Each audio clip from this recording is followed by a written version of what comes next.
Hoje, mais uma videoaula da Rede Educa. Meu nome é Armando Enes, sou economista de formação, pós-graduado em gestão financeira de empresas, conselheiro do IBGC. Fiz uma carreira longa profissional e gosto de dizer que eu comecei como office boy e terminei como vice-presidente de uma empresa americana chamada Whirlpool, dona das marcas Brastemp e Consul no Brasil. Hoje eu sou sócio da DDL, sou também de Relações Governamentais da Fundação Paulo Feitosa e conselheiro do CIAM. Hoje a gente vai falar de indicadores, que é um lado prático da questão de sustentabilidade.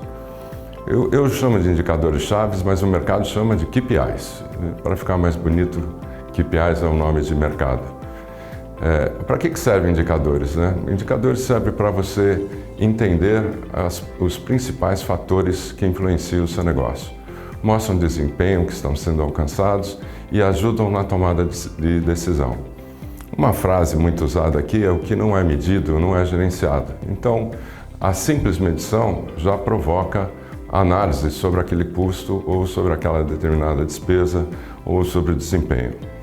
Falando em lado prático, alguns KPIs que são métricas usadas pelas empresas, pelos negócios, por comércio, enfim, em qualquer atividade econômica, né? RH, número de pessoas diretas e indiretas. Isso aqui é importante porque às vezes você sabe quantas pessoas diretas estão com você, mas não sabe quantos indiretos estão ao redor do seu negócio.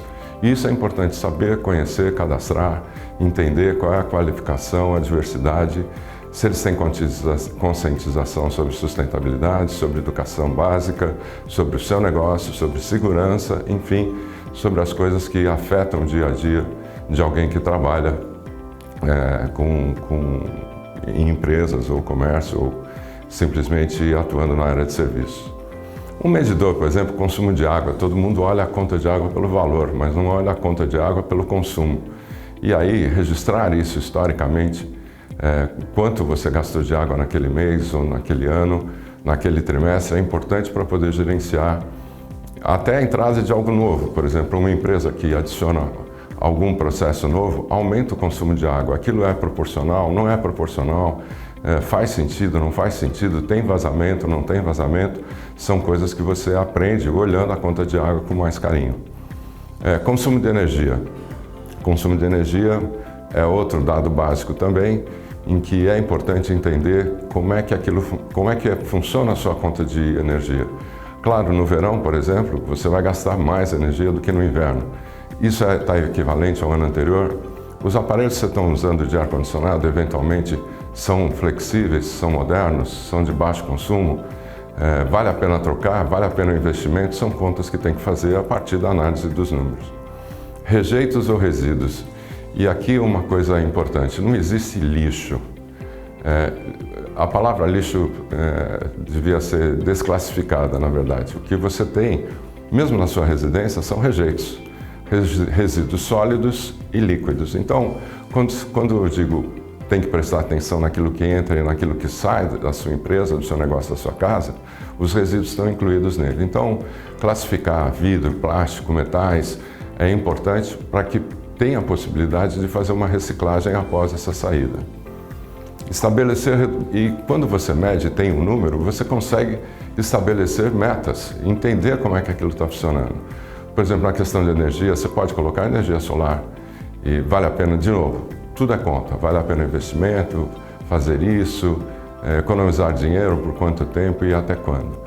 Muitas vezes, quando você faz análise numérica e análise dos KPIs, você gera uma inovação. E isso, quando você divide com o seu time, acaba te dando oportunidades de fazer melhorias no seu processo, melhorias no seu negócio, melhorias na vida de todo mundo, simplesmente analisando os indicadores. Transparência. Esse é outro dado de governança importante, né? Quando você medir, olhar e conversar, divida com os seus funcionários, com a sua equipe, com os seus pares, tudo aquilo que está sendo visto e está sendo feito. Tenha certeza de que os dados que você está usando são verificáveis. Então, Não basta dizer, acho que esse mês eu gastei mais ou esse mês eu gastei menos. Isso tem que estar numa planilha anotado, não precisa de muita coisa. Pode ser com caneta, pode ser numa folha de papel, desde que ela tenha constância e que ela tenha medição. Coerência no discurso e na prática. Bem, se você vai fazer uma atividade de sustentabilidade, de tentar proteger sua empresa, até olhando pelo lado econômico, os exemplos são importantes. Por exemplo, o simples ato de apagar uma lâmpada, apagar uma luz quando você sai da sala, indica que existe uma preocupação a respeito daquilo. Vai mudar muito a sua conta? Não, não vai.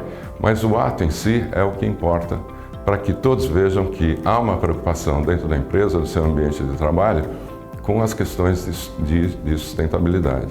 O mundo precisa consumir menos. Se continuar na mesma velocidade de consumo, nós não vamos ter matéria-prima para as próximas gerações. E isso a gente tem que superar. Transparência gera confiança. Então, toda vez que você abre um problema ou discute um problema, gera confiança em todos que estão te olhando e que estão percebendo, podendo te ajudar de uma forma diferenciada. Eu gosto de também exemplificar algumas coisas que eu encontrei na minha vida no caminho de ESG, no caminho de governança.